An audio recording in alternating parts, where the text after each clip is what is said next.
All right, here we are once again talking XFL and USFL news. Tonight we're going to start with the XFL. I know that's a little off of our normal, um, I guess, format. I don't want to call it a format because there's not really a format, but I know that's a little off of our format. But we'll talk the XFL stuff first. And I'm curious, do you guys want to get into? Let's get into the head coaching stuff first. So let's go to Dusty first. What were your thoughts on the news that Rod Woodson will be leaving the XFL already after 1 year? I'm not super surprised. I really figured Terrell Buckley was going to go first, but a lot of people making good points that towards the end of the season, he seemed to get more accustomed to the role and is at least more visibly happy to be there. Rod Woodson, I feel like he got locked in. He realized 2 weeks in he was locked into a full year commitment and just week after week was getting angrier and angrier about it. So it's probably for the best that he's gone and he can do whatever he wants and we can get someone who really wants to be in the XFL and help out as much as possible. Do you have anybody off the top of your head that you would like to see in that role? Yeah, I would really love to see them promote Chris Dishman, especially if they're continuing the idea of I don't know if this was on purpose, but half the league being coached by experienced coaches and half the league being coached by former players. That Chris Dishman could be a really good middle ground for both those things to keep that experiment going. I really like that idea. In fact, I would champion that as well. Michael, what are your thoughts? I know you've got, obviously a coaching background yourself. What are your thoughts on Woodson leaving? And do you think it's a good idea that we're already seeing change at the head coaching positions after year one? I mean, judging from how bad it turned out in Vegas, and I mean, I mentioned how often Woodson complained throughout the whole season. He was very visibly one of the most obnoxious coaches as far as like hassling the refs and whatever it may be. Now that just may be Rod Woodson's character and who he is, for all I know. I mean, I don't know him personally, so it could just be part of his character design. But as a head coach, when your team is not doing well, usually it comes from the top down. Like in Orlando, it was just an experience. You could see it all written all over. It was just an experience. Rod Woodson has some experience. He has no professional head coaching experience. So, is this surprising? No. Does it concern me? No. Do I wish that they would have given him another chance? Yes. And primarily, I wish they would have given him another year just because he only has 1 year under his belt as a professional head coach. Coaching is one of those weird, um, I don't know how to really put this. It's one of those weird dynamics where the measuring sticks are determined over the course of the first 2 to 3 years. Anytime that you see coaches jump or you see organizations get rid of coaches in the NFL level, it's always too soon because they don't get a chance to necessarily incorporate their style and their, whatever it may be, however you want to put it, their vigor, their passion, with a bunch of players that they didn't necessarily bring in. So it's hard to do that. Now Woodson did bring in a lot of these players, right? I mean, the outside of the assigning of the coaches, but assigning of the quarterbacks, which the head coaches still had input in.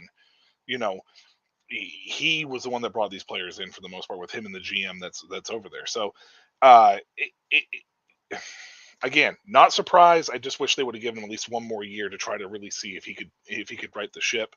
And a name that I kind of want to see uh, as a possibility is why can't I think of his first name? Smith, the offensive coordinator for the Houston Roughnecks.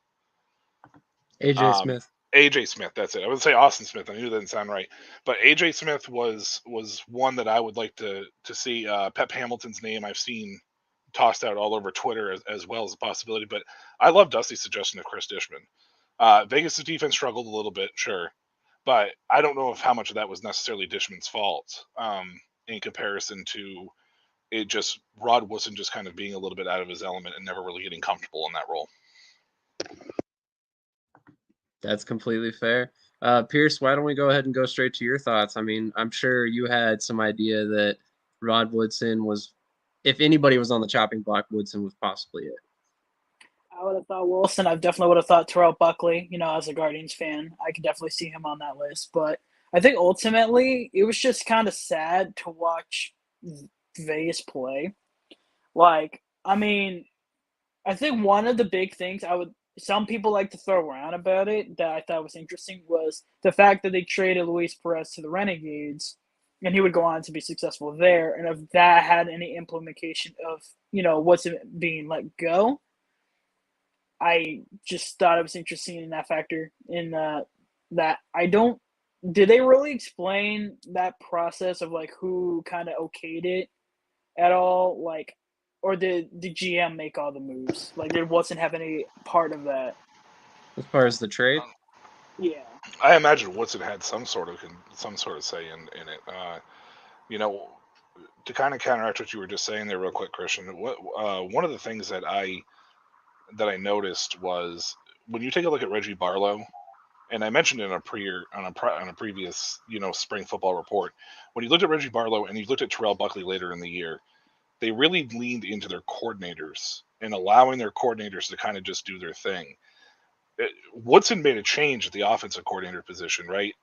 Yeah. Halfway through the season, but it still was the same results, except for Jalen McClendon, who was completely different than Luis Perez, was enjoying some sort of success, right? I mean, McClendon was having some sort of success, but how much of that was Woodson trying to control every aspect of the game, thinking that's how a head coach is supposed to be? You know what I mean? Like that really stuck out to me because Barlow and Buckley didn't really do that, especially Buckley down the stretch with Orlando. Yeah, that makes sense. But overall, I do not surprised with the release. I like with the league so young as the XFL. I thought they would have kept him at least for another year. And regards to who I think is a nice head coach candidate, I am on the Pep Hamilton train. He's pretty good. But if we're talking goofy, bring Curry Wilson back. We needed those chicken salads in the XFL. We need to bring them back. Bring it back. If we're no, putting thank you. if we're putting Goofy on the menu, then I'm changing my answer to Bob Wiley. I had no clue he was the offensive line coach for the Vipers, and I'm a former Browns fan, post or pre Deshaun Watson, and Bob Wiley was just the best part of that team, and all the mistakes. It was just really symbolic of that. So screw it, Bob Wiley. Awesome. Awesome. We got a couple comments I'm going to run through real quick. Flame Wingman says it was shocking at first, but based on what Matty Fresh and Mike Mitchell were saying, it makes sense. Hey, if Mike Mitchell said it, it's probably true. I've said that multiple times. There's no one better in this business, so I would definitely echo his sentiments on that. There's reasons for why Woodson's gone. Birmingham back to back. I'm sure that's just a nod to Christian and trying to stroke his ego there. Nobody can possibly think Birmingham's winning again. Braden says, "Hey Christian," just kidding. I think Perez said he asked to be traded since Woodson was going to go with McClendon. Kaylee says, "Yo, what's good?" And Pearce just shouting everybody back out. So yeah, I gotta say, as far as seeing Woodson leave, it was not shocking at all, especially after a couple different games. The way he reacted to calls, the way he berated officials. Um, I think that something had to be done there, whether it was a change in his demeanor and the way he treated people around him, or it was something that needed where a change needed to be made at the head coaching position, and maybe it ended up being where it was a mutual parting of ways because Woodson didn't necessarily get what he wanted out of the XFL per se, but um, it's just really interesting to see so quickly after the season. This must have been building up over a couple weeks. You know what I mean? This isn't something that just happened overnight. So it's interesting to see on that front. But as far as head coaching candidates that I would love to see, I mean, there's a lot of different names. I really like that Chris Dishman suggestion. Mark Trestman's out there. I know he's not coaching anywhere right now. It'd be interesting to see him back in the XFL, despite what Pearce is saying right now. I liked him when he was in the NFL and the CFL, believe it or not. Let's see, Pep Hamilton. I really like that suggestion. Whether or not he would come, somebody said Gruden. That would be a really interesting name. Bring a lot of attention to the league. But personally, if I was going to see any Gruden, I'd be rooting for Jay Gruden. But that's because I'm an AFL fan, so I would love to see what he could do in an alt football league once again. But yeah, interesting to see nonetheless. I will definitely be paying close attention to see, if they put out who's getting an interview and stuff like that, although I doubt we will see that stuff. So it'll be interesting to follow nonetheless. I'd Any like to last see. thoughts on? Sorry, go ahead. No, I was going to say. I mean, I would just last thought before we moved on to. I would like to see them kind of dip into the historical black colleges and university, you know, segue again. Kind of dip into the coaching ranks down there and really give them an opportunity, or honestly, bring back Hugh Jackson. Ooh, I really like that one too. I mean, he was a terrible NFL head coach. I mean, he was god awful, Yeah, but but has a good coaching resume as an assistant across the board. And if these leagues existed when he was around prior to, I mean, who knows what could have happened? And I mean, you never know. I mean, that's what these leagues are kind of about for the most part, to bring back certain people. And I mean, I'm not a huge Hugh Jackson fan. Cleveland was such a disaster. I just don't know it would have mattered who the head coach was during his time period before and the short time period after, before Kevin Stefanski came in. I don't think it would have mattered. They all would have probably bombed out and been terrible. So I don't know. hey, I just like to see if maybe him get a look, even if it's just as a coordinator. that'd be very interesting. And to be fair, man, how many years was it that like the Browns were changing coaches every 2 to 3 years, and it was Yeah, like back to back to back to back to back. So for so long, Rob Chudzinski was there for like a year. That's another name. Where is he? What's he doing now? That'd be interesting to see. But on to the next topic.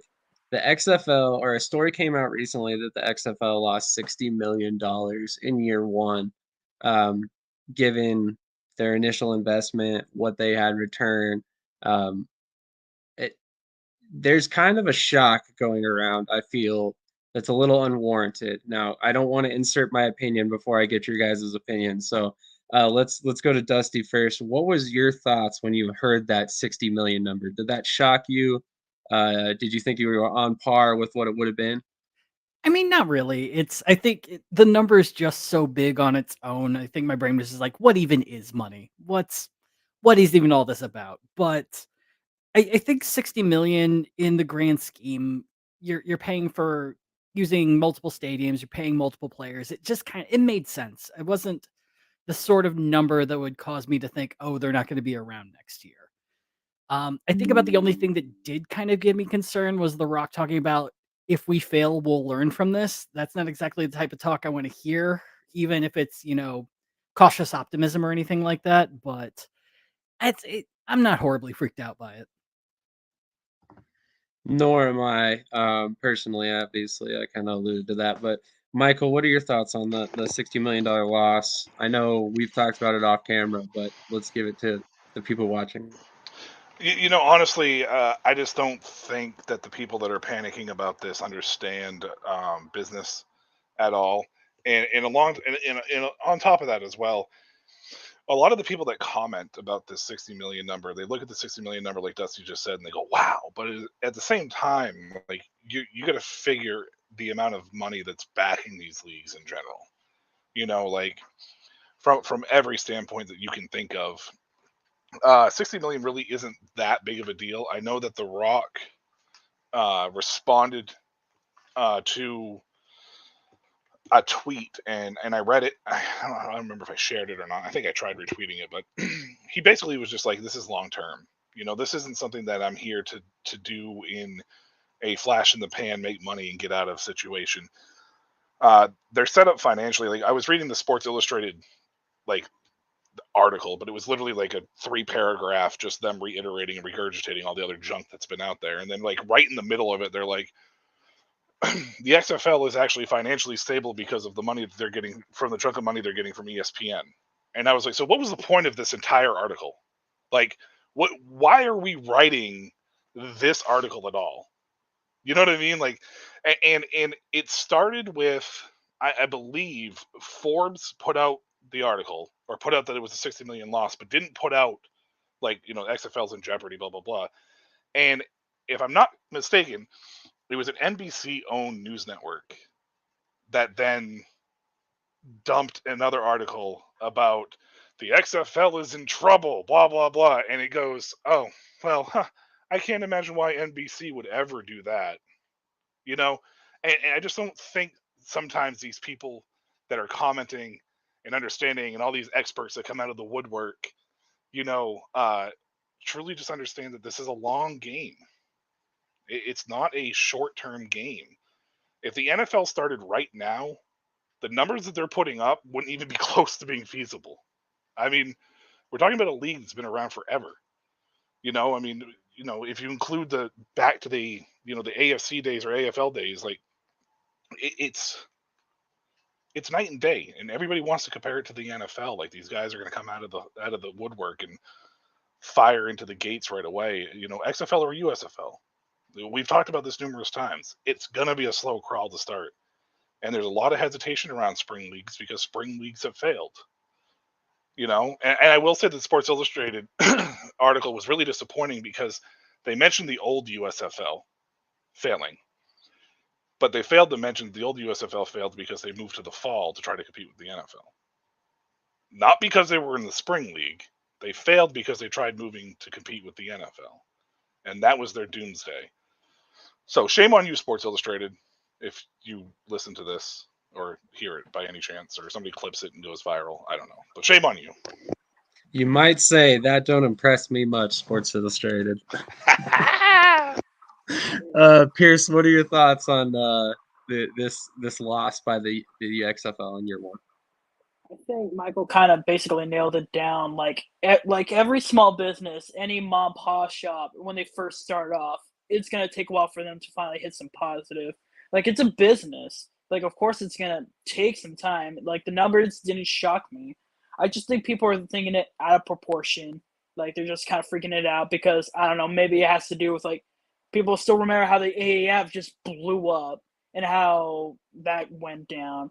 So they're just worried about spring football losing money. Like, oh no. So I think it's just out of proportion and just overall, it's nothing to worry about in the grand scheme of things. Yeah, I completely agree. I mean, I know I kind of alluded to it before, but I think it's funny, it's almost like people haven't heard that saying, it takes money to make money. It's going to take a lot of investment to get stability to the point where you can bring in a large enough player name. I don't want to put it that way, but players that are recognizable enough to draw in the casual fan.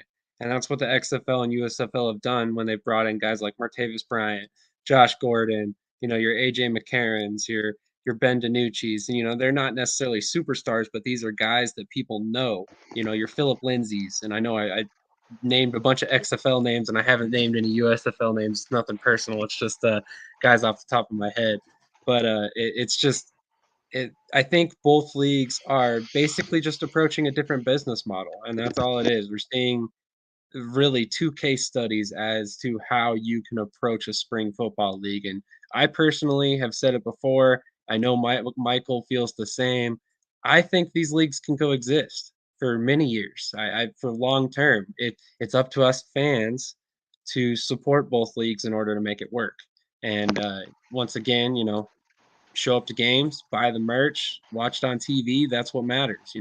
I know they don't put out streaming numbers, but hopefully they're at least paying attention to that stuff and know that you're watching as well. So just make sure you're paying attention. You're tuning in and watching the stuff. But any more thoughts on the XFL losses? Yeah, I will say real quick, it's not really about the loss, but it's about a comment that you just made about them coexisting. The only way that I don't see them being able to coexist is if they choose to expand for any particular reason, because then their season is going to end up crossing over into one another. And if they end up crossing over into one another, that's where you're going to probably end up seeing for any significant period of time, because they do cross over a little bit towards the end for the XFL season. But I think that's where you're going to start seeing the issues, because then it's going to be a lot more head to head. Like I think week 9, week 10 of the XFL season and week 1 and week 2 of the USFL season, only 4 games total were on at the same time or across each other at some point in time. So out of the 8 games that weekend, or out of the 8 games over the course of those 2 weeks, half of them crossed in some capacity, and they both put up decent numbers. Decent, I wouldn't say great, but they put up decent numbers for what they were. So they can coexist as long as they don't cross over each other, I believe. 100% agree. 100% agree. I personally like to have multiple games on at once. I'm, maybe not the norm, but that's that's just me. Anybody else? Any last thoughts on this?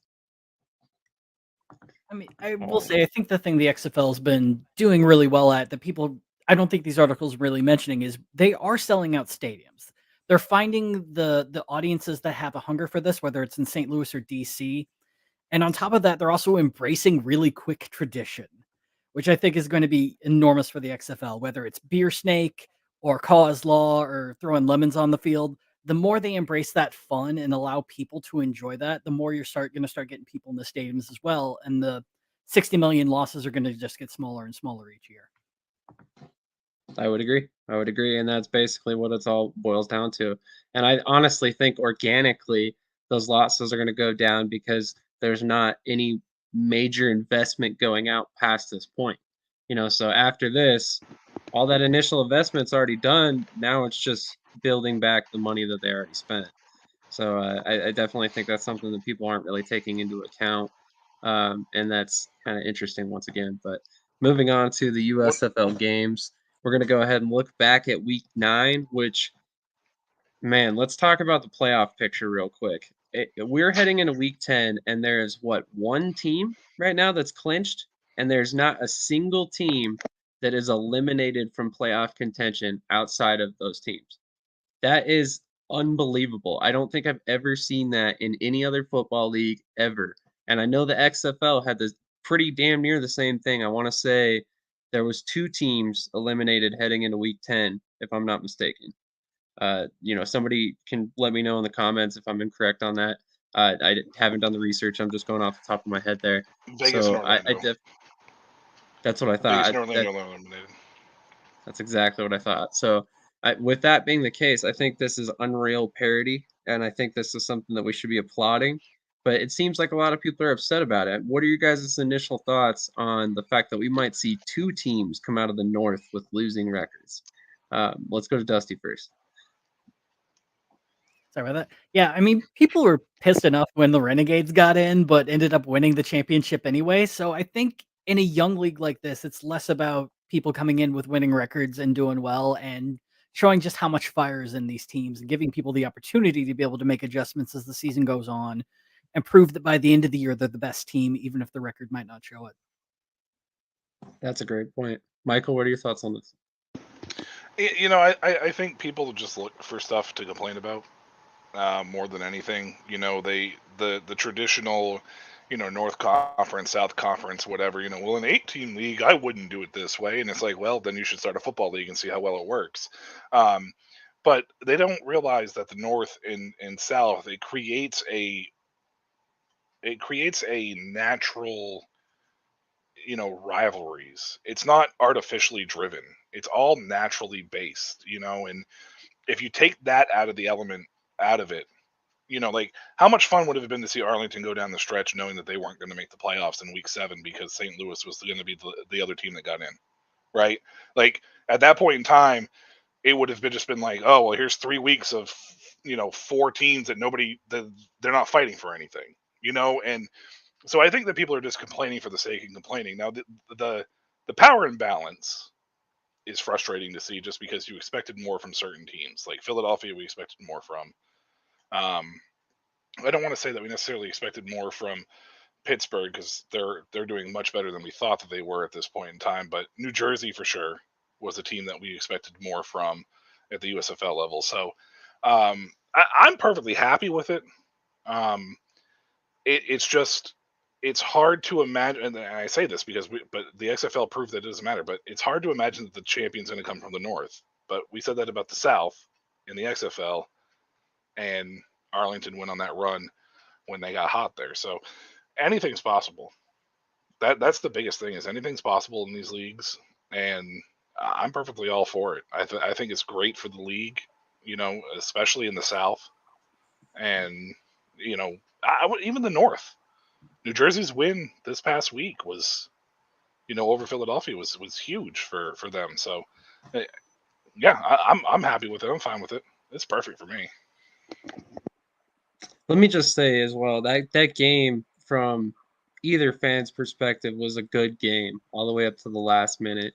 And I know there were times where it looked like Philadelphia was out of it. I even at one point, kind of stopped paying as close attention because they were down by 14 points. I pretty much chalked it up as a loss. And then, towards the end there, I'm like, oh wow, they're kind of making a comeback here and got reinvested in the game again. And it was interesting to watch the end there. They really had a shot. But it's interesting to watch this throughout the league.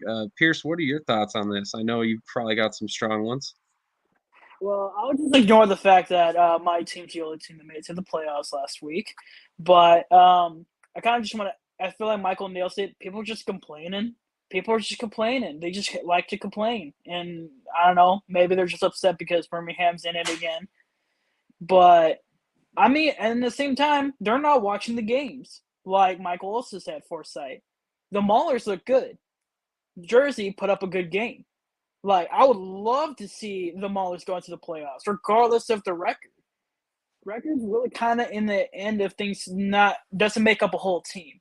Because if a team is strong and like they have that bond, it works out in the end game. That's what the Renegades did in the XFL. So like it only matters if the team is purely like and with a league this small, like that kind of like wins and losses doesn't necessarily matter in that scheme. Because like in the NFL, there's just so many teams. So when a team is like the Browns, where it's like, oh no, they're losing because they are just that bad. In this retrospect, it's only 8 teams, and there's a small roster, and small week of schedule. Like it just, I don't know. To me, like especially right now, I think that it doesn't matter. I think people are just complaining, and maybe just watch the games, and you'll understand why. Like, regardless if they're losing record, that they're gonna play great in the playoffs.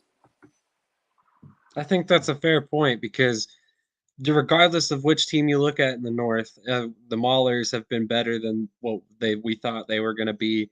The Generals have been worse than we thought they were going to be. The same thing with the Stars. They kind of ran that division last year. Both those teams. So it's kind of interesting to see them slumping. And then the Panthers have been better, or at times have been better than we thought they were going to be. At times they've looked pretty bad, but that could be said about any team in the North currently. So it's incredibly interesting to see how this has all fallen because I don't think, and you guys, I want to get your opinions on this, but I don't think it's a talent gap.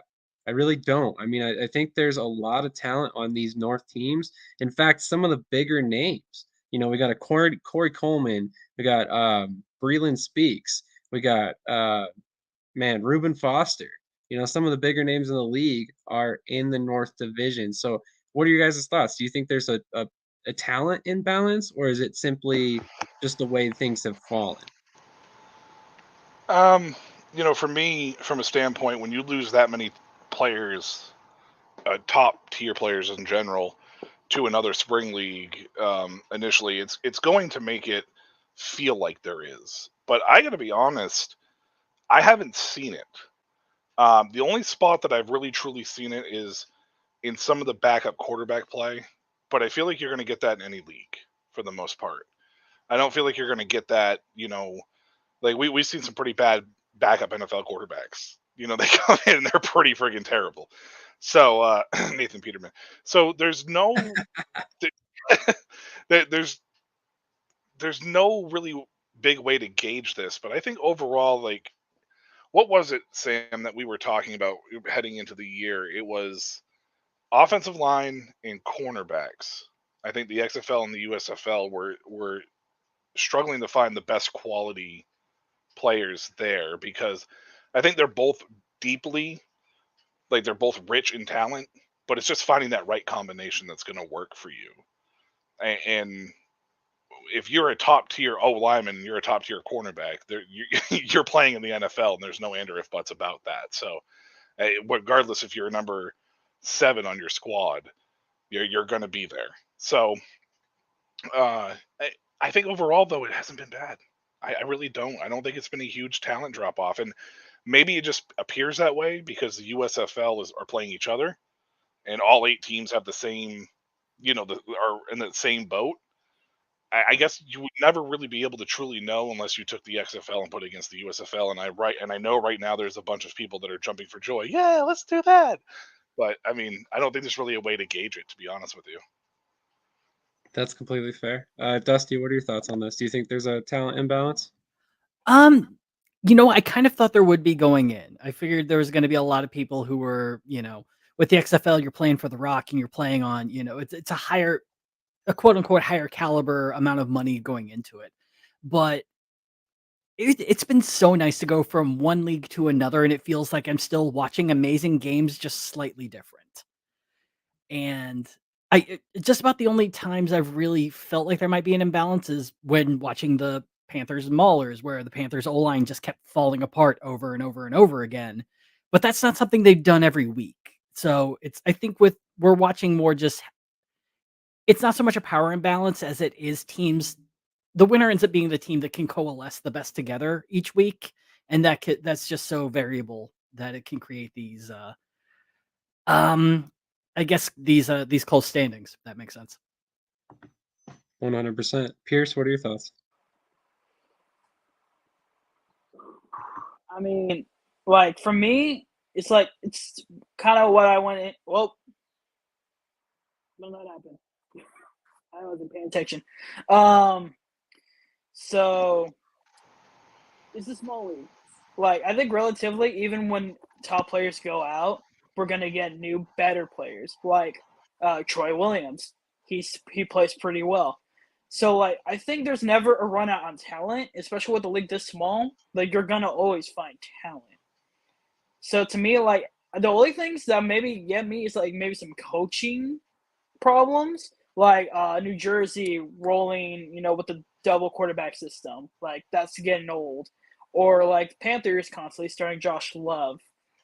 So like I don't really think talent gap was going to be the problem for me because like going into it, I'm like Stallions aren't going to lose to one team this season. No way, because all these teams gotten better as they sign more people.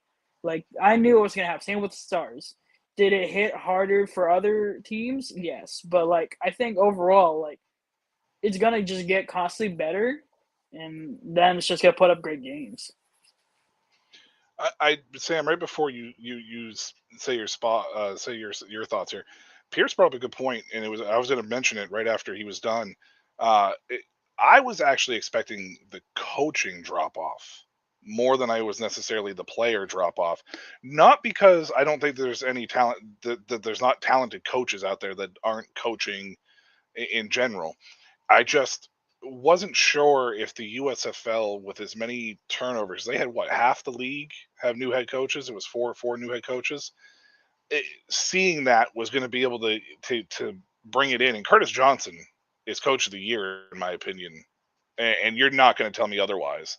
Regardless if the Gamblers make the playoffs or not, he's coach of the year because what he's done with Houston is remarkable. I mean, considering the timing of when he came in and had to get a whole new staff is absolutely insane. But the coaching drop off hasn't been that bad, if at all, to be honest with you. And that's really where I have been the most impressed in comparison to the player talent. That's completely fair. That is actually a great point. I thought there was going to be a drop off as well, and kudos to the USFL on that. We can criticize the league for a lot of different things, but they made some amazing choices for the coaching replacements. Mike Nolan, former NFL head coach, longtime coordinator, Curtis Johnson, longtime NFL coach, former college head coach. You look at John DiFilippo, longtime NFL assistant, literally 20 some years as an assistant, never got an opportunity as a head coach. And then same thing with um, man, I'm blanking his name, Ray Horton in Pittsburgh. It's same thing. Longtime coordinator, longtime assistant coach, never got an opportunity as a head coach, gets that opportunity with the USFL. So that's why these leagues are so great. We get to see a couple of these head coaches get chances for the first time. We get others that get to rekindle their career, hopefully, and ultimately, hopefully, get another opportunity as a head coach at the NFL level at a later date if everything works out according to plan.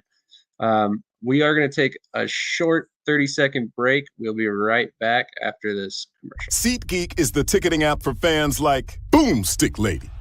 No free throw is safe from the roar of her sticks. SeatGeek helps her find a seat in the direct eye line of the shooter so she can sit where her boomsticks make the biggest boom. Everybody okay? SeatGeek handles the tickets to sports, concerts, and more, so fans can fan. All right. Thank you to SeatGeek for sponsoring this episode and so many more. Check out their ticket app and use our code SamShady at checkout. Save $20 and support Shady Sports Network while you're at it. But we're going to move on to the USFL games last week, and we're going to start with the Pittsburgh Maulers and the Michigan Panthers. So I really quickly wanted to run down our picks for last week and give myself and Michael a little bit of credit because we were the only people that picked the Pittsburgh Maulers to win this game. Pearce picked the Michigan Panthers 20-17. John picked 20-10. We also had Mark Michigan 23-17. And then in the chat as well, Freddie picked Pittsburgh, and then Chris picked Michigan as well. So kind of interesting to see so many picks for Michigan. But looking at this game, it seems to have fallen exactly like Freddie was talking about last week when he mentioned time of possession. So you see a dramatic slant in the Pittsburgh Maulers' direction, and they won the game. So I'm kind of curious to see your guys' reactions. I mean, how surprised are you to see Pittsburgh kind of get this late season resurgence, and do you think it's enough for them to make the playoffs? Let's go to Dusty first. Honestly, I think a part of me was expecting the Maulers to win this just because, as Pearce said, I don't have much love for Josh Love. I'm constantly wondering what it's going to take for him to get benched. And then the moment I usually start thinking that, he starts playing really well. It just didn't happen this game. So yeah, I just have very little faith when he's in, and the way Pittsburgh was, their defense has been with Kivia Tizino. It's been, I'm just fully expecting them to continue to dominate with defense, and as long as Troy Williams keeps playing decently well, I wouldn't be surprised if they made it in. I would completely agree. Michael, what are your thoughts on this game and Pittsburgh's performance so far? I mean, Josh Love didn't make my "that don't impress me much" segment because he's amazing by any means, and yeah, it's a little bit of a spoiler for later on in the show. But the thing with the Maulers is, and I think I mentioned it last week when I picked them, is this team has probably lost more close games than any other team in the league this year, and they've been in it. Troy Williams hasn't put up gaudy numbers. He hasn't thrown for 300 yards, but he's done enough to be able to be like, hey guys, like, I have talent. If we can just keep it together and put it together and bring it together, we are going to be fine. I don't think he played in this game, though. I think this was Terry Wilson who got the start and play, if I remember correctly. And Wilson played well, or decent enough, I should say, to carry the team. But the Maulers are going to go by defense, and the Panthers dropped the ball. And honestly, I still think that even though the Panthers had a 1 win up on them in this game, they were at the bottom of most people's power rankings for a reason. That's completely fair. And I think you might have gotten your games mixed up. Troy Williams did make the start, played pretty well. Oh, was it Troy Williams? Okay, sorry, yeah. Completely fair. Pearce, what were your thoughts on this game? I know you picked Michigan, but you picked a close game, so I don't think you were overly surprised by this result. Yeah, no, I definitely thought, because Josh Love is just that unpredictable, where, like, as Dustin said, he was like, there's just, like, so many, they got a few good games, but there's a lot of bad games. And honestly, this is pretty bad, like, ridiculous. Like, where's Brian Lewerke? Like, somebody get him out of here. Like, he might as well be playing for the Gamblers because he's gambling on a win or loss of how his performance goes. That's how bad it was. Like, they were probably the worst team this week. Because I said something on the PFN Discord. I was like, who played the worst game on Saturday?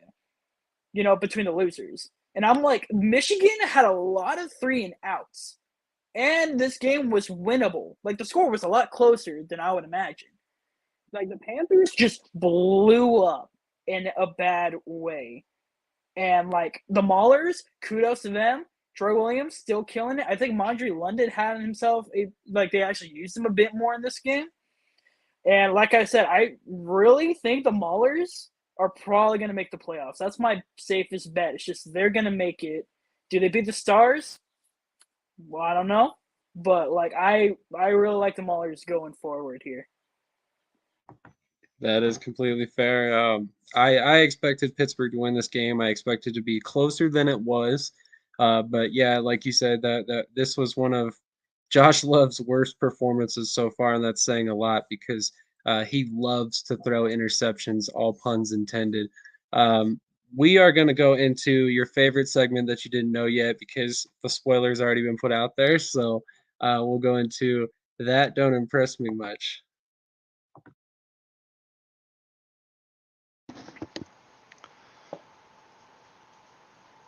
Well, there is supposed to be music with that, and don't know what happened there. This week's winner of or recipient of that and don't impress me much award is Josh Love.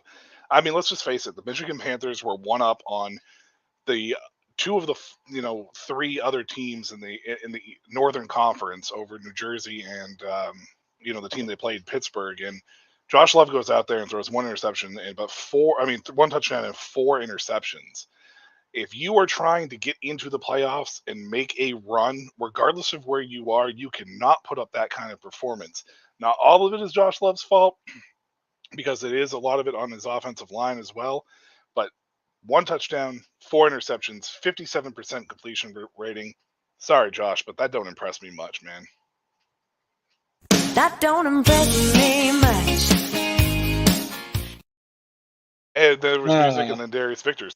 Yeah, I don't know, man. I don't know. Something I was gonna say he might have pressed. He might have pressed him this week. Who knows? Dusty, was that your first? Was that your first "Don't Impress Me Much" experience? That it was. It was a wonderful throwback to my childhood and listening to Shania Twain. So thank you much. It was supposed to be on both, and it was obviously supposed to be Josh Love on both. So I apologize for once again dropping. What did Darius Victor do wrong, man? Yeah, he got he did player nothing. of the week. Yeah, that was a couple of weeks ago. That was the three fumble performance. Oh yeah, exactly. When I picked him there. Yeah, exactly. Yeah. So we're gonna go in. We're gonna go ahead and move into the next game, and we're gonna start with Michael this time because he is the resident Breakers fan. We all picked New Orleans, so we all expected this, but dang, did this turn into a lopsided game? Michael, take us. I mean, this went exactly how everybody chalked it up, right? No, I mean, let's face it though. New Orleans at the beginning of the year, this was the kind of performance I think we expected after the 4-game win streak, pretty much almost week in and week out. We didn't get it. Obviously, they had some struggles, but it looks like they figured out most of it across the board.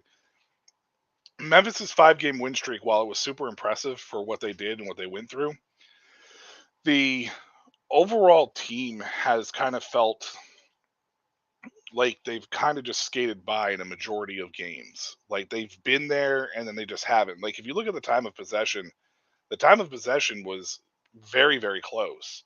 I mean, total drives were close. Total plays were pretty close. The total yards were close. But the thing about it is Memphis just turned the ball over. And you can't turn the ball over if you're going to win games. And, one of the other things, you're highlighting that they had 2 red zone possessions and didn't come away with a touchdown at all. But it's just the Breakers defense, I think, has been kind of a little bit of the unsung hero. Like even during that 3-game skid that they had, they've really kept the Breakers in games when the offense has struggled or has not been needed. Like this game, the offense really didn't need to be needed. I mean, Wes Hill's 2.6 yards per carry. McLeod Bethel-Thompson didn't even throw for 100 yards. But the defense was just doing defensive things, and this is what we saw. And if they can put those two together, this team is probably the most dangerous team in the entire league, even over your Birmingham Stallions, Pearce. And that's actually not a biased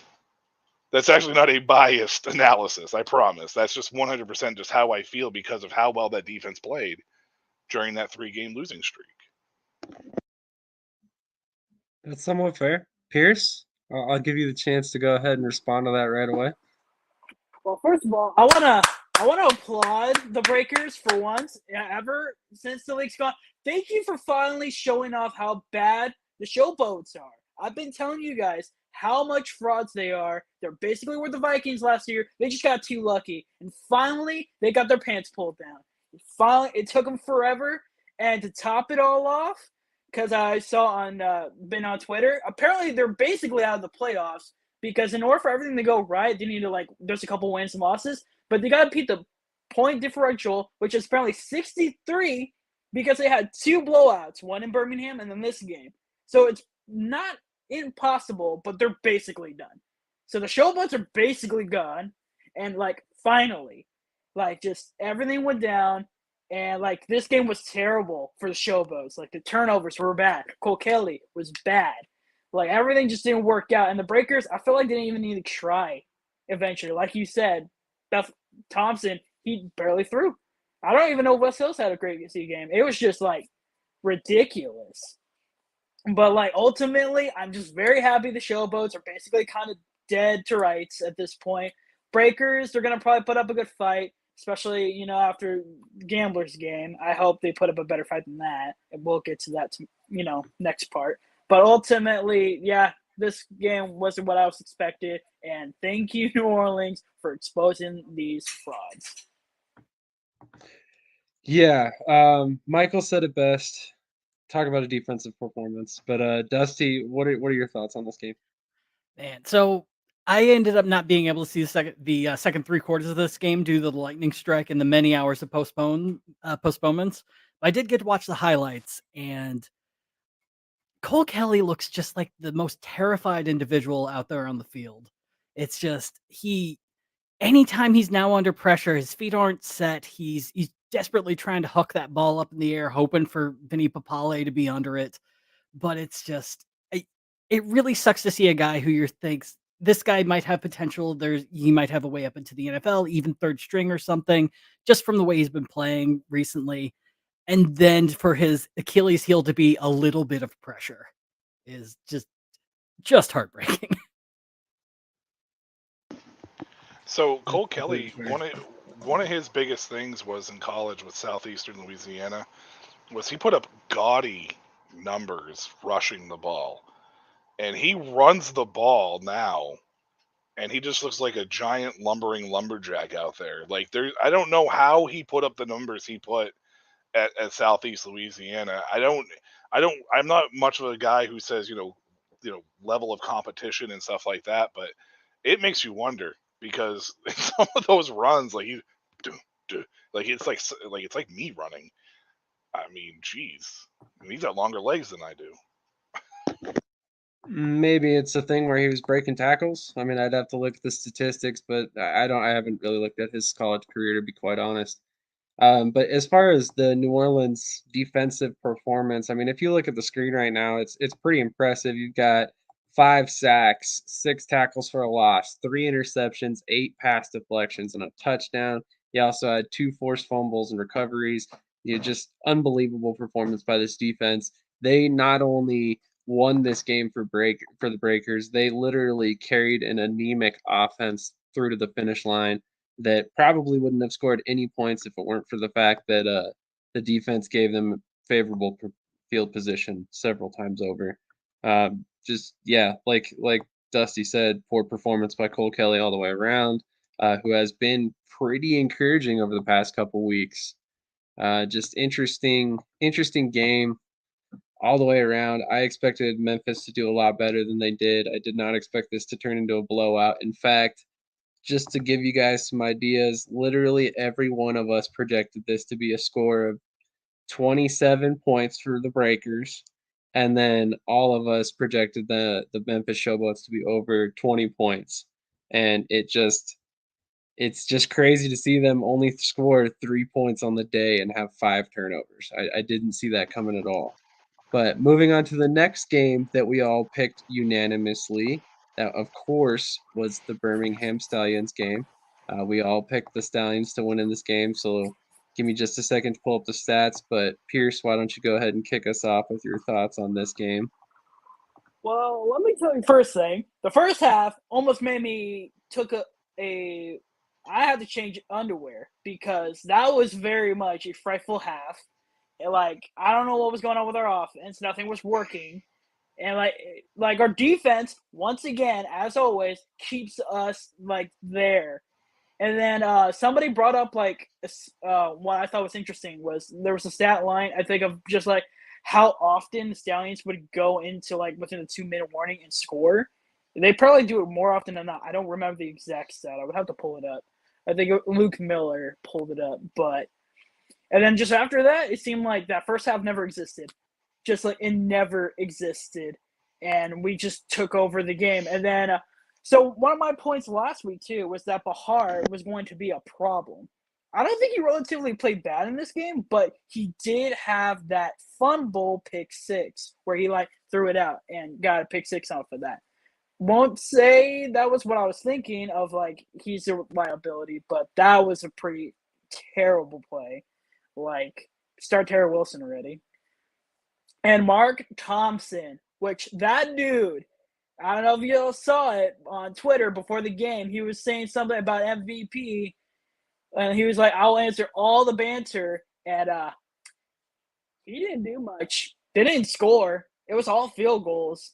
So I have still yet to see Mark Thompson answer any banter, but I think pretty much after that performance, Magoo is the GOAT, and he is the MVP. Like, undoubtedly. Like, Mark Thompson, I still think he's Offensive Player of the Year, for sure. But Magoo is that dude. He's got the dogs in him. And, like, I'm not saying that they're going to go back-to-back, but at least right now it looks really great. And I'm even more happier because we're going against the Showboats next week.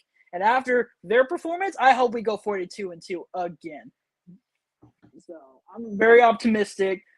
I would not say I'm happy how the game went, but like overall, I'm just very happy, dude, out here. We will definitely get your predictions with the 100-2 score here shortly. Let's go to Dusty next. What are your thoughts on this game? Does Magoo deserve MVP? You know, I kind of think so. He's just week in, week out been great. When Jamar Smith went down, I was fully expecting them to just have a really, really sad and what if sort of year. And then Alex Magoo just comes in like he was the starter from the get-go and just has been so much fun to watch, whether he's passing, whether he's running and getting knocked around before getting in the end zone. He's clearly having the time of his life, and that's always just such a rush to watch in the spring leagues.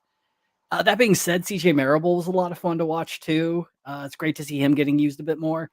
Deion Kane is probably the guy I feel the worst about going through this game, just because I agree, Pearce. I mean, that fumble was heartbreaking because there's nothing anyone could have done on that. Unless you're like maybe Deion Sanders, there's nothing you could do to keep that ball in the position that he was in.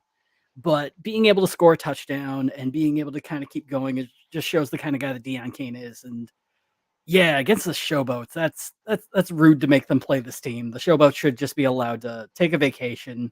You did good. I love that. I love that. Michael, any last thoughts on this game? Yeah, for me, actually, if I'm a Birmingham Stallion fan, I don't know if I'd be as confident as Pearce is, to be honest with you. And no offense, Pearce. It's not because it's Birmingham by any means, but if you go and take a look overall at what this game was, you both teams had 3 turnovers. Birmingham's defense has been, pretty solid all year. It's been one of the best in the league. But 5 red zone trips for Houston. 5. 75% completion rate or 74% completion rate for Kenji Bahar. They only averaged 3.4 yards per play. That was the difference in this game. That and the red zone defense. You play any other better defense than what Houston has been putting out, and this game goes a completely different direction, regardless if it's 38-15. One of the biggest differences in this game was because Birmingham was able to finish drives where Houston couldn't do it. and that is really, if I'm Birmingham, this is what worries me, because this was the DC Defenders of the XFL this past year, towards the down the stretch. The defense made plays when it mattered, but then they ran into a team that had a better offense in the championship game than what they saw, believe it or not, in Seattle, because it was a ball control, non-turnover style of offense, and they couldn't get off the field. That's what I saw with Houston until the very end of their drives. So if I'm Birmingham, I'm confident, obviously, because I'm 7-2. I clinched a playoff spot. I know I don't have to worry about it so much, but if I'm a Houston fan, I feel like it's got to pump the brakes a little bit, because there's still definitely some things that need to be cleaned up on that defensive side, because 5 red zone drives and coming away with 0 touchdowns is not a number that happens very often in any football league. That's completely fair. And this is Curtis Johnson right about it. They are who we thought they were. If you want to crown them, then crown their ass.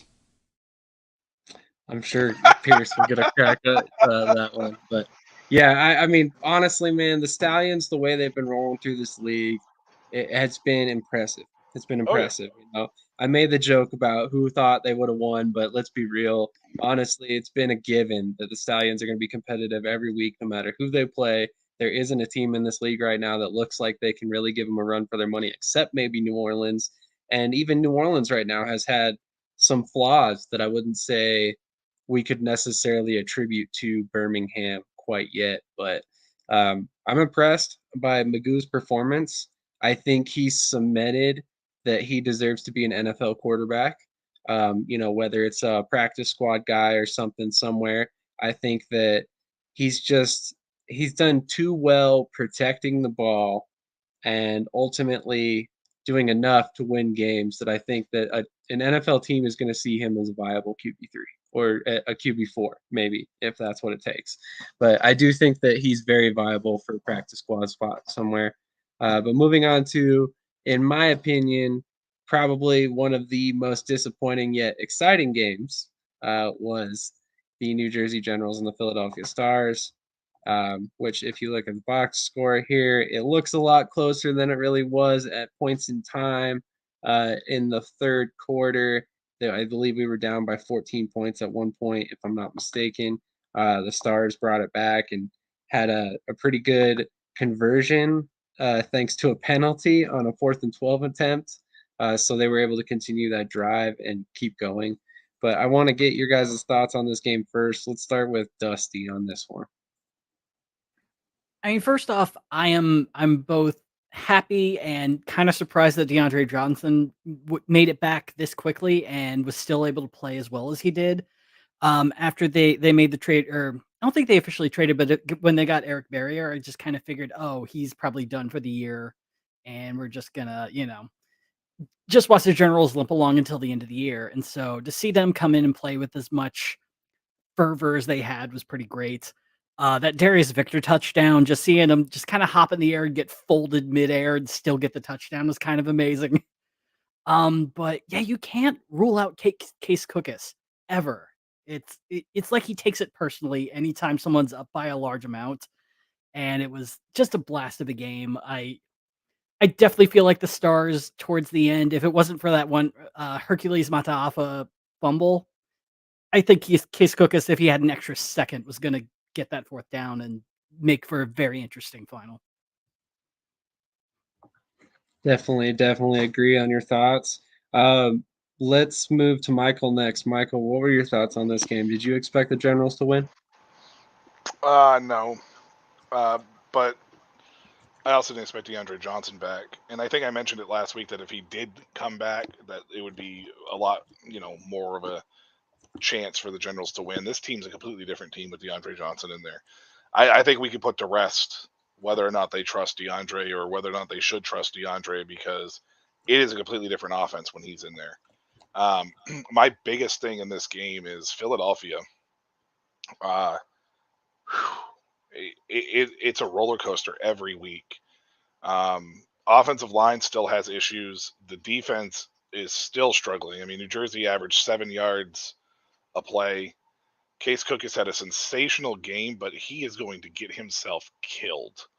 Love the grit, love the fight, love the passion.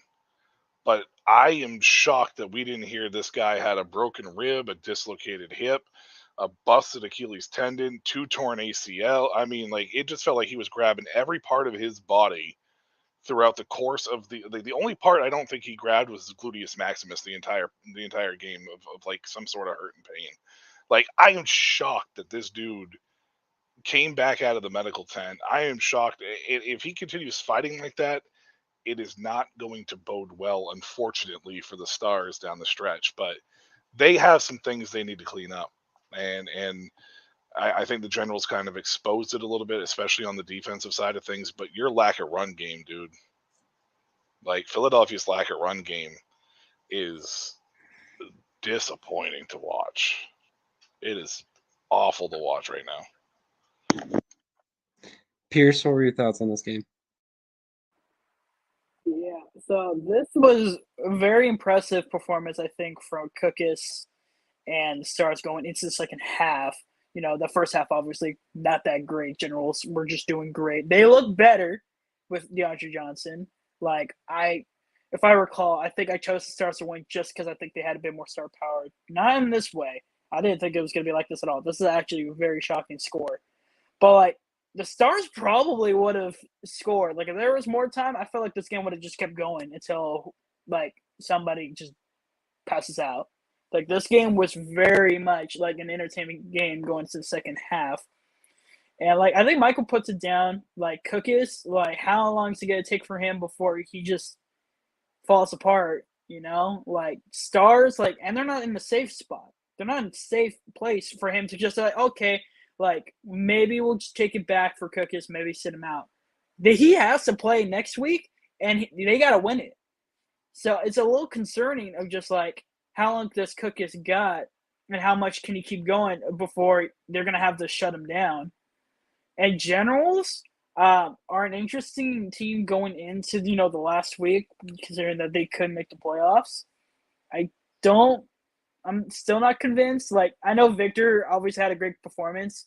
He only got 51 yards rushing, like, ignoring, you know, the pass and all that. He still went 51 yards rushing.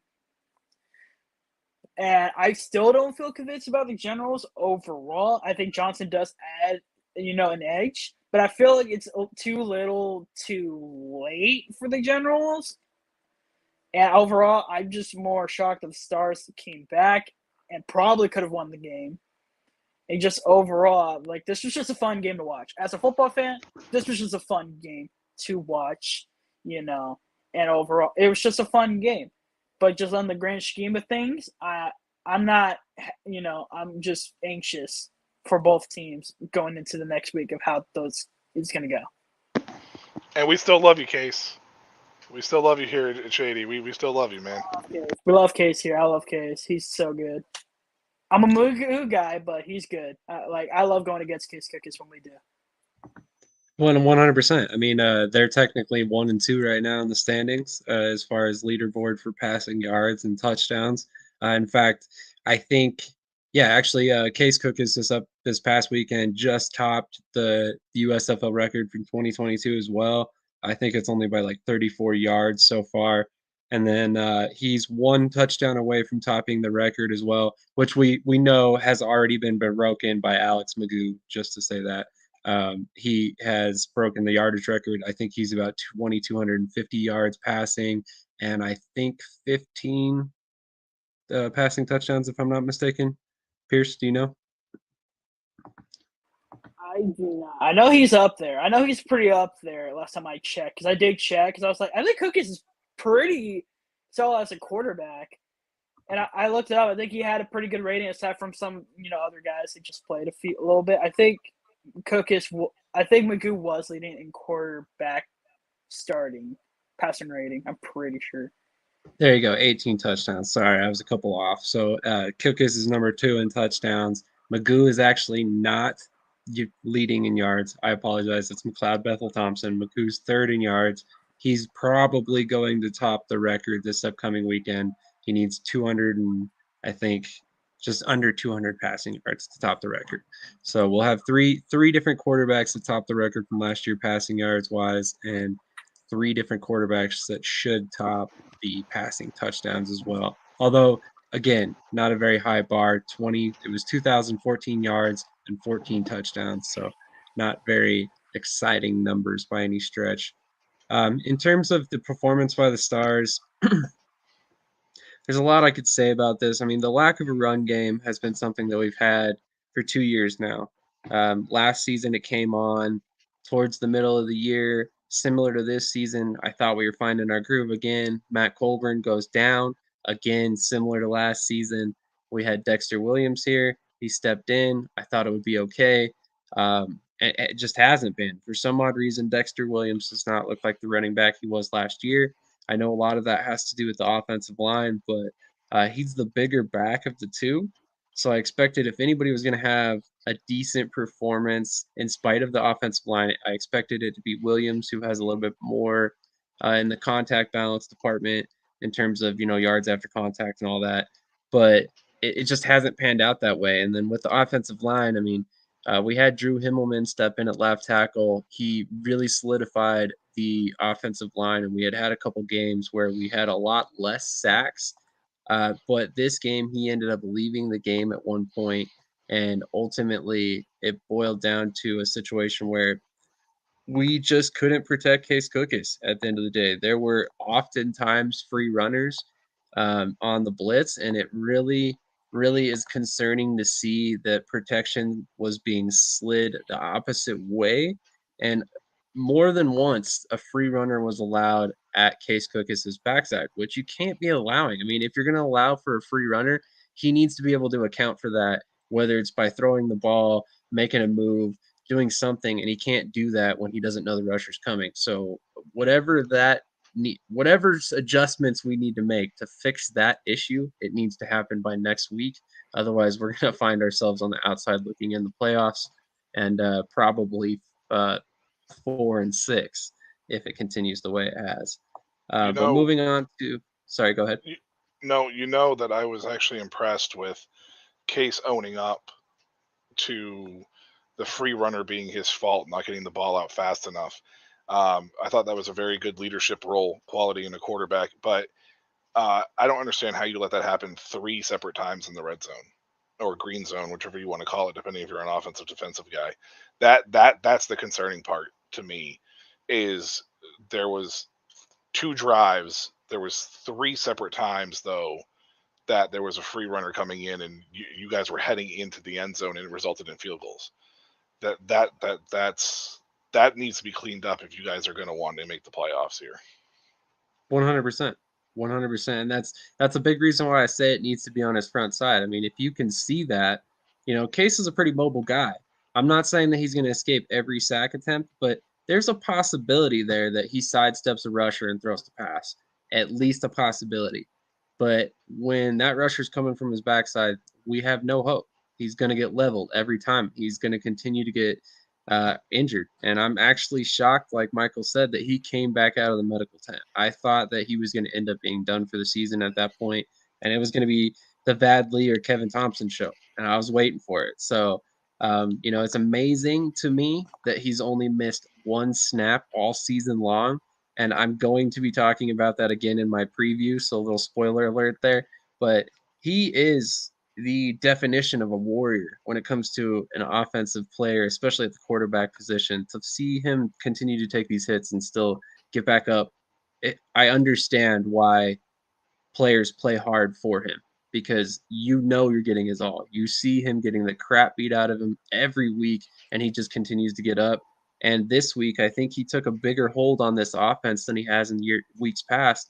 I mean, he ran the ball more than he has weeks past, probably all the way back to last season when he did similar things. So, I mean, I was a big Brian Scott fan. I've never kind of wavered from that.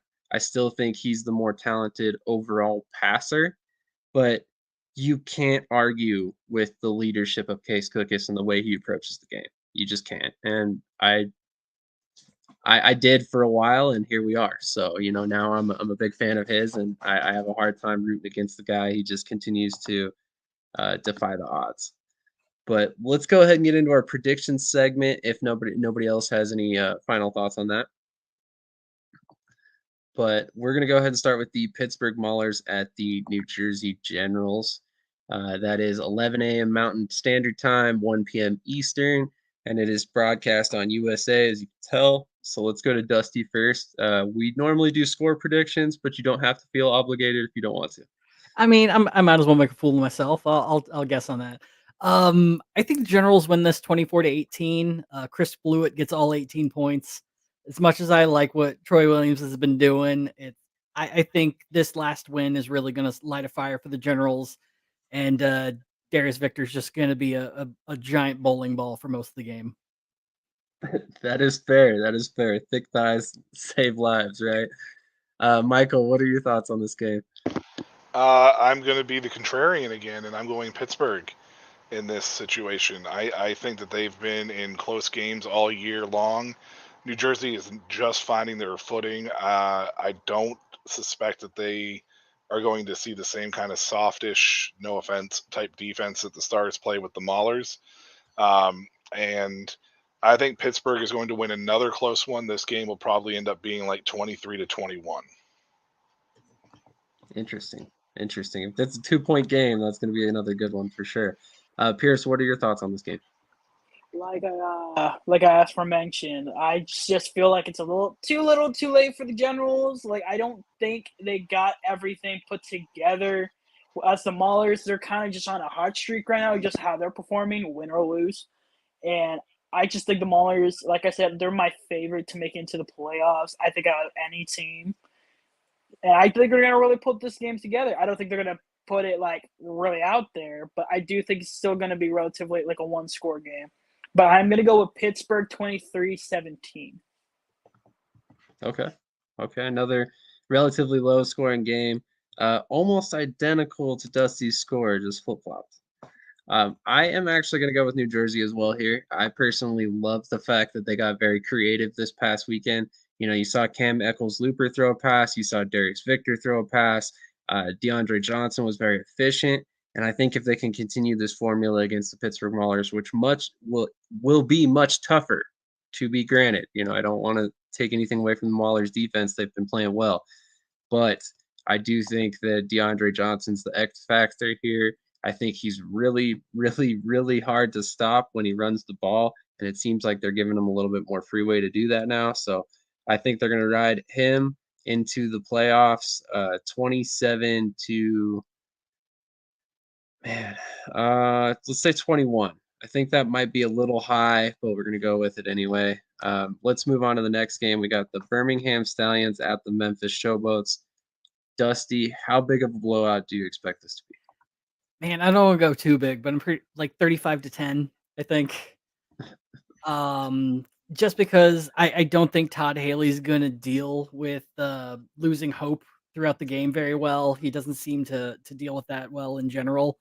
And if Brady White doesn't get a chance to play that game, then guaranteed he did some minor thing to insult Todd Haley at the beginning of the season. It's definitely possible. Michael, what are your thoughts on this game? It really depends on what Birmingham decides to do. They're a playoff. They clinched the playoff spot. The playoffs are going to go through Birmingham, one way or the other. Because unless Birmingham loses and New Orleans loses, and somehow Houston sneaks in there, I still think it's going to go through Birmingham, even if that happens. So, if they play everybody, and we see them play everybody, then they're going to beat the brakes off Memphis. If they play the backups, or they play a good chunk of the backups, Memphis could actually shock and win this game. So I think this score might actually be closer than what most people are going to think just based upon that. I'm going to very conservatively take Birmingham 27-23, but I wouldn't be surprised if the score was much lower with Memphis winning by like a point, if Birmingham doesn't play their starters. Fair enough. Pearce, are you predicting triple digits in this game? I'm not. But yeah, Michael does bring a good point. I did look into it, and no matter what happens this week, it is going to be in Birmingham.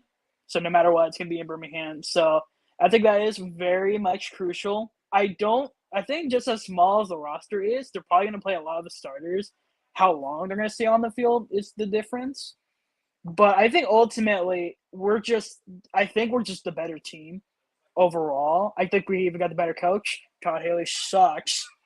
And I still expect this to be a game. I think they will score a touchdown on us, at least. I give them one. But I think ultimately I don't know, because I think they're going to have the starters out maybe for most of the game. So I'm going to go with Birmingham, and I'm going to go 31-20. Okay. Let me ask you this. One touchdown. They're all field goals. The rest are field goals. Okay, fair enough. Does your score prediction change at all if you find out Jalen Morton starting? It's going to be interesting. I mean, at least I trust Jalen Morton over Kyle Slaughter if they randomly start him for some reason. I'm just curious. I haven't looked into Morton that quickly. I know he's in a very small school. I think it was Prairie View A&M, and I've seen his highlight tape. I feel like he can run. I feel like he would be able to do enough. You could probably just deduct a touchdown or so for him. Slaughter, on the other hand, I don't trust him, so hopefully he stays inactive for this game.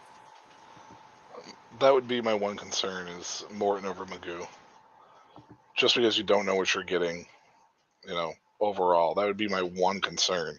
And that's the reason why I think the game's going to be closer and Memphis has a chance. That's fair. I personally am going 30-17, and I ironically am going to say that my score prediction does not change much no matter who starts or plays for the Stallions. And I think that's a credit to how they've built their roster because it's built so similarly. You have a lot of players that can do a lot of the similar things to each other. Like when you have Jay Sternberger, God forbid he went down with an injury. You got LaMichael Petaway that can step in and be that receiving threat at tight end. You got Thaddeus Moss as well, who's a decent receiver, but he's also a solid blocker. And then, at quarterback, you've got Alex Magoo, Jalen Morton, Jamar Smith, which I know Smith is now injured and he won't be a factor, but they did that on purpose. These three guys are very similar in play style in terms of mobility, escapability in the pocket. Although I don't know that Morton's as polished of a passer as Magoo or Smith for that matter, but I really just believe in the scheme that they have being able to maximize the talent they have. It's gone for every position across their roster so far, so I have no reason to bet against them. Michael, you got some thoughts there?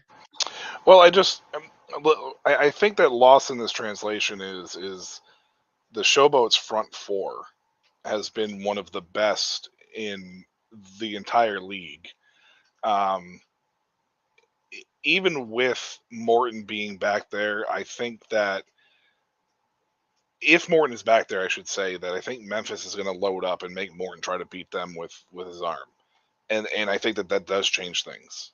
I know that ideally, or the way that we look at this Birmingham roster, I completely agree with you with the way it's constructed. But if you take Morton and try to have him, you take away his mobility, and try to force him to beat you through the air, it changes your offense significantly. And especially considering it's a cold quarterback, and we don't even know if he's going to take first team reps through the course of the week because who knows what Skip Holtz may do. So that would be my one concern. The positive is Memphis is going to prepare for Magoo. So it could be a surprise factor on the flip side of that as well. So, but it just depends on how much you trust Morton. That's completely fair. I just apparently have a lot of trust in him so far, even though I've barely seen him play. But we're going to move on to the New Orleans Breakers with the Houston Gamblers.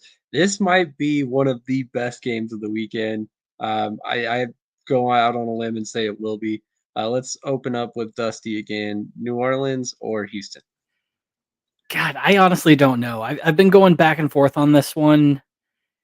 I feel like the Breakers would have the better opportunity over the Gamblers, if anything, just because of their defense. And I do like a lot of what I've seen out of Kenji Bahar as a quarterback. It's just not, it's definitely not top three quarterback play. And I just think that the talent of the Breakers is going to overwhelm them, if anything, just by a little bit. So maybe 26-20 Breakers, but I could be convinced either way by anyone. All right. 26-20. That's a fair score. I think that's very feasible for sure. Let's go to Michael next, a resident New Orleans Breakers fan. Are they going to win this game? Well, let's make it 10 out of 10. I mean, I might as well. I've picked him all year. I don't know why I picked him all year. I mean, judging from that 3-game losing streak, I should have totally, absolutely picked Birmingham in that game. Actually, I may have picked Birmingham in that game, now that I think about it. I don't remember. I think it's 10 for 10. Anyways, I'm going to pick him now because they seem to have found a little bit of that rhythm back. I know the offense wasn't really called on this week, this past week, because they didn't need it because the defense stepped up. If the defense can give half that performance and the offense can give half of the performance that it did the week before, the Breakers could, put a, I don't want to say put a good hurting on the Gamblers, but not really give the Gamblers a chance to get in this game. It will be close though. I'm going to say 30-24. 30-24 with the possibility of the Gamblers could win this game though. It is definitely a possibility. They have played well enough that I think they could put up a fight. But I'm going to say 30-24 New Orleans. All righty. Pearce, what are your thoughts on this one? So obviously, whoever wins this, I think especially if we win, whoever wins this game, we're gonna go against in the playoffs. And they're both teams I, don't like. Don't like the Gamblers because they beat us. Breakers are just very competitive, so I don't like going against them. So as a fan's perspective, I probably would rather take the Breakers. But breaking down what I've seen, Breakers have just been the better team. Gamblers, despite the turnovers against Birmingham, we gave them, their defense isn't that great. So I think, with the Breakers, offense, they can definitely break them apart. Get it? And unlike Dusty, I don't believe in Bahar still. I still think he's not that great. And I think the Breakers defense is just better. And I would not be surprised if Bahar makes one turnover again. And I just think Breakers should basically have this one on lock pretty well. And also, I forgot to mention, Mark Thompson, like I said, was basically not there for the Birmingham game, and that gives perfect tape for New Orleans to how do we keep Mark Thompson just contained?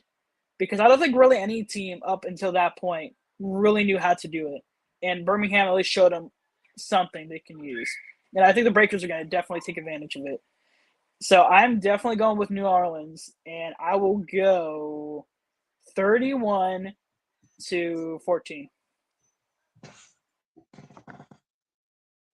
All right, wide margin there.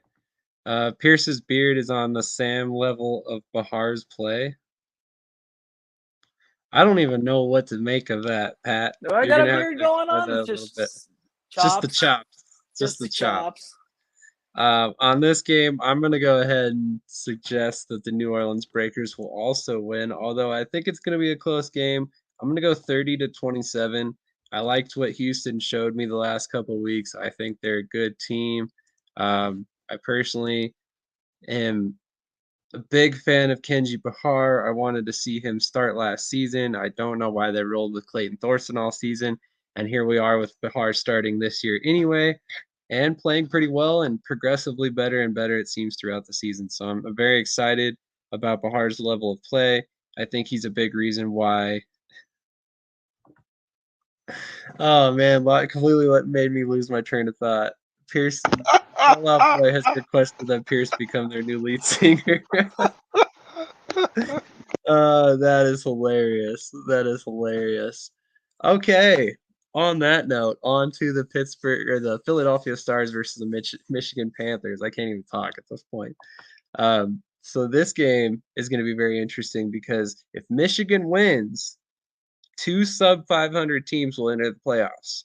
If Michigan loses, Michigan lost all 5 of their home games this season. So, which one of these two events do we see Dusty? Man, I can't abide Josh Love being happy. I can't. He's already gotten 2 Miller High Lifes. Let that be the peak of your career, man. I think the Philadelphia Stars win this 25-7, but Mike's right. They have to sit Case Cookus the second the game is won. Just let Vadley go in. He'll be fine, and just let Case exist for a little bit longer. This is the kind of gold that you get from Pat on Analyze and Educate. Kenji Bahar is like the non-meat version of alt football Alex Smith from 2014. Yes, so accurate. It's not even funny. Michael, what are your thoughts on this game? The Philadelphia Stars are such a frustrating team. Like I said earlier, they're such a roller coaster team. And I'm not at Six Flags, so I'm not really enjoying myself watching them. Case Cookus would be in the MVP talk if this record was better. I mean, let's be honest. He would absolutely be in the talk if this record was better. And that's not all of his fault by any means, because like we said, he's a warrior. He's been fighting every chance of the way that he can get. I don't think Michigan's good. I think the 3 wins that they have were lucky. To be honest with you, Josh Love is horrible. I don't want to say horrible. Josh Love is not good, and Eric Berrier's treatment out there was just frustrating to me. It's so frustrating to me. Stars win this game, 27-13. Yeah, well, that's what I mean. Exactly, Pat. The record would be better if the offensive line blocked for him. They're like the non-meat version of Alex Smith, alt football Alex Smith, right? Is that what you used? 27-13. Hopefully this will be the end of the Josh Love era in Michigan. I don't actively root for players to be out of leagues or out of starting jobs or whatever, but I think he's just better suited to sit back in the backup role right now, and than he is a starter. I kind of feel like from the very beginning, Michigan wanted him to be the number 2. We knew that they really liked Paxton Lynch. They wanted him back. Then he went to the XFL. We know that they brought in Carson Strong. They've signed, EJ Perry. They've signed Brian Lewerke. They brought in all these different guys. So I'm kind of curious. I'm kind of curious if they ever really wanted Josh Love to be the starter, or if he was supposed to be the QB2 from the very beginning, and then when all plans went awry, including Carson Strong's health, they defaulted back to Josh Love. That's a good point, Sam. That's a very good point, because it did feel like Carson Strong was kind of easing more into that starting role before he got hurt. I agree. I agree, and I think he would have been the week 1 starter had he signed earlier on. I don't know if that was a decision by him or a decision by the team to wait. I don't know if it was a health thing. I don't know what the entire details were there, but I think had he come in earlier, he likely would have been the day 1 starter. And we would have either seen him get injured earlier, or we would have never seen Love in the first place until he got healthy. Pearce, what are your predictions on this game? I totally forgot AJ Perry was on the Panthers. What is he doing? Like, they just buying his time or something? I start him, but they're going to stick with Josh Love anyways because it's the last game. And, yeah, I don't think the Panthers are going to look good. I don't think it's going to be one of those crazy, Josh Love throws 3 touchdowns and somehow wins Player of the Week. I don't think it's going to be that game for once. And it's not going to be a pretty game. And hopefully, I think at this point for the Stars, not only you got to win, you just got to keep Cookus ready for the playoffs if that's what they're pushing for at this point. Because it is going to, that's going to be the main game. It's just keep the game, and once you have it, try to keep your best players healthy. Because they are the top division they're top of the division right now. So I relatively think this is going to be an easy game for them to win. And I think once they get the lead, depending on how big that could be, I don't think they're just going to play very conservative. But I do think that Michigan ain't winning this. It's going to be Philadelphia. And I'm going to give them, say, Cookies throws like 2. I'll go 23-10. Okay. Okay, I like that score. I think that you guys are sleeping on Michigan a little bit, especially because of our defense. It is hot and cold. It's interesting to watch because some weeks we have the greatest pass rush in the world and we're in the backfield every other play, and the next week we cannot get in the backfield at all and can't stop the run to save our lives. So I'm kind of interested to see which version of our defense we get this week. And then same thing with the offensive line. If any team can rush the passer enough to slow down this offense and potentially put Carson. I almost said Carson Wentz. Case Cook is on his back early and often. It's going to be Michigan and Breland Speaks. I think Speaks is likely going to get at least 1 sack in this game, possibly multiple, and it's going to be a game where it's going to be very close.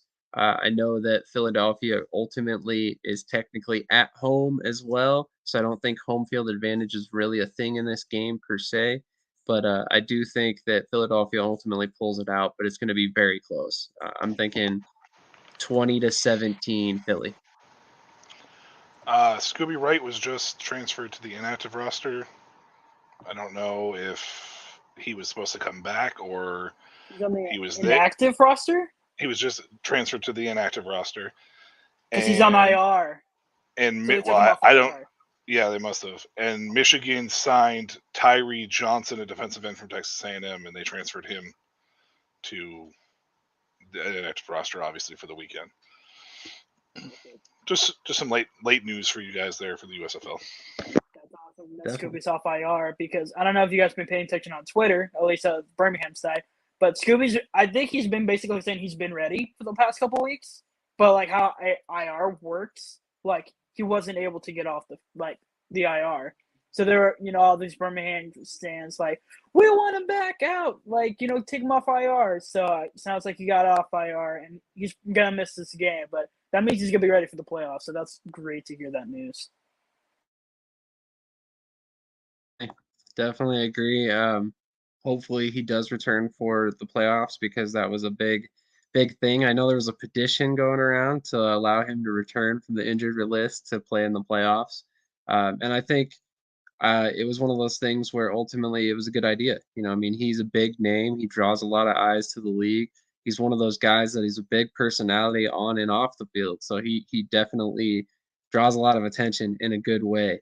And he's been very good for the USFL and their marketing, quite honestly. That's the whole Shark Dog thing last season. He's ultimately just a guy that you really need to pay attention to because he's very, very entertaining. We got a couple other comments from Pat that I pulled up real quick, but Drew Himmelman being hurt is a big loss. Smart move by Ted Guttrell to take advantage of that and move Hercules Mataafa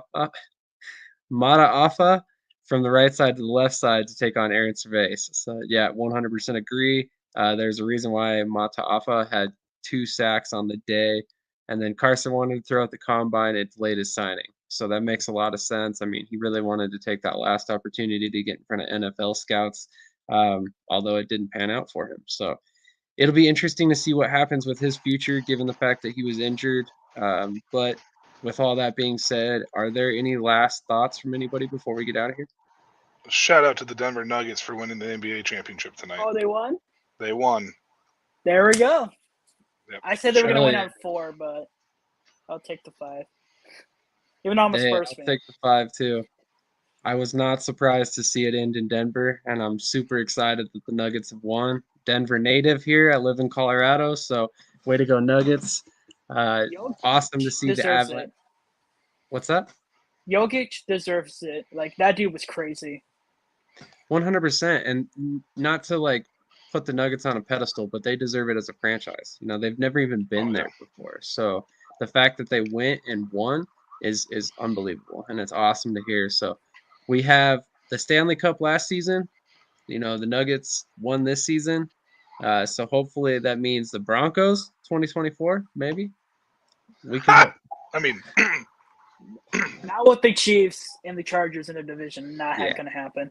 100%. It would take a very interesting collapse from KC for that to happen, I think. But any final thoughts on the XFL or USFL before we get out of here? I do All right. want to shout out.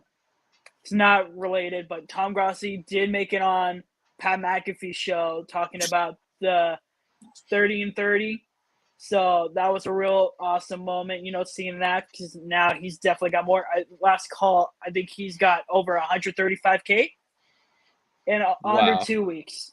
So it's been really awesome seeing him, be successful. And now with Pat McAfee, it's only going to get better. And it's all for the kids, So I thought I brought that out because it's such an awesome moment. Is he still taking donations?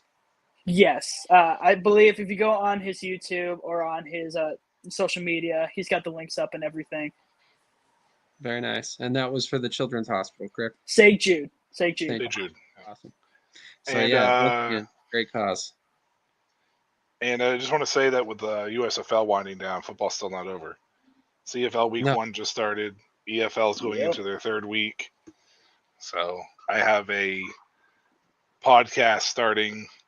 I don't know if I want to make it a podcast or a show. Probably a podcast to start off with of sorts. But it will be coming out this week, heading into week 3 for the EFL. We'll center around the EFL. I'll talk a little bit of CFL action too, just to throw it in there because I like to talk football in general. Shameless plug, real quick, right there. Hey, that's what this place is for. We literally cover all football leagues and sports, IFL. The only one that we really haven't covered very closely is the NAL, but you can even catch that every 2 weeks on our Around the Indoor Football World. This week, we've got a hell of an episode coming at you on Saturday morning.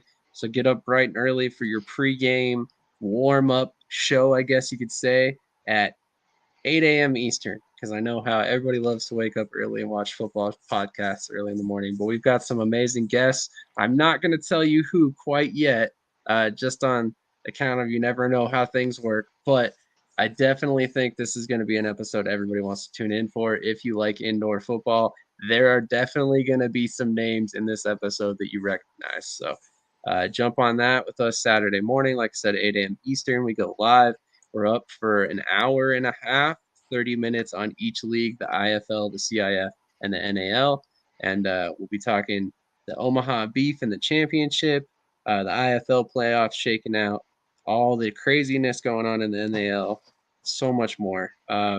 Dusty, where can we find your articles, and what was the most recent one that came out? The linebackers for the 2023 XFL draft, right? That's correct. Yeah. You can find my my XFL rookie draft prediction articles on xflnewshub.com.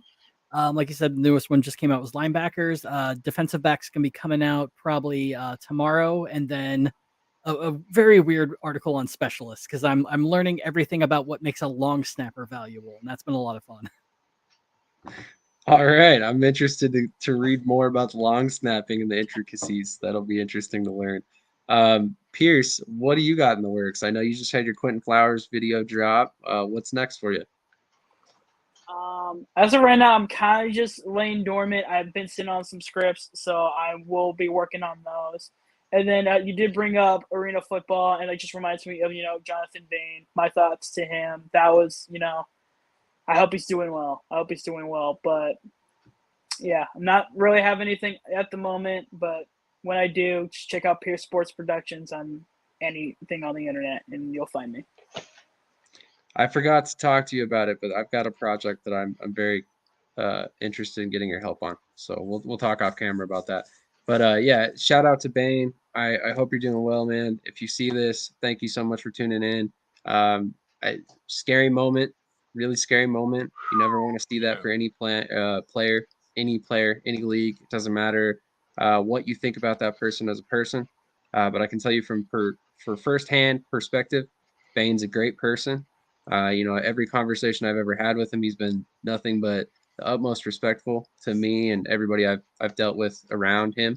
So I just want to say, our prayers go out to you, man. I hope you're okay in the long term. I know things aren't necessarily great right now. I know the surgery went well, but hopefully long term you get everything sorted out and you're 100% healthy and you can live your life the way you want to. You've had a long career. So if this is it, I think you can hang your hat on the fact that you definitely deserve all the accolades you got across your career. Any final thoughts? I know we kind of had a little bit of a ramble there at the end. How can we follow that up? I I feel like just anything after that now, That's a good point. So we might as well end on that.